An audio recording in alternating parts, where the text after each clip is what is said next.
নবীজির চমৎকার কিছু কথা। কথাগুলো ভালো লাগলে চ্যানেলটিকে সাবস্ক্রাইব করবেন এবং নবীজিকে ভালোবাসলে ভিডিওটিকে শেয়ার করে দিবেন। লজ্জা কি দুর্বলতা, নাকি এটা ঈমানের সবচেয়ে শক্তিশালী অংশ? মদিনার এক সাধারণ রাস্তা। নবীজি মোহাম্মদ সাল্লাল্লাহু আলাইহি ওয়াসাল্লাম হাঁটছেন, চারপাশে শান্ত পরিবেশ। হঠাৎ তিনি দেখলেন একজন আনসারী তার ভাইকে বলছে, তুমি একটু লজ্জা কমাও। পরিবেশ থমকে গেল। বর্ণনা করছেন আবদুল্লাহ ইবনু উমার রাদিয়াল্লাহু আনহু। নবীজি সাল্লাল্লাহু আলাইহি ওয়াসাল্লাম সঙ্গে সঙ্গে থেমে গেলেন এবং বললেন, ওকে ছেড়ে দাও, কারণ লজ্জা ঈমানের অংশ। এই একটি বাক্য পুরো ধারণা বদলে দিল মানুষের মনে।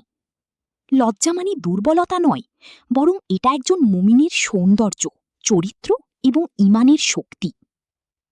এই হাদিস আমাদের শেখায় লজ্জা ঈমানের একটি গুরুত্বপূর্ণ অংশ। ভালো চরিত্র ইসলামের সৌন্দর্য। মানুষকে শুধরে দিতে গিয়ে তার ঈমান নষ্ট করা উচিত নয়। আপনার জীবনে কি লজ্জা এখনও ঈমানের মতোই শক্তভাবে আছে?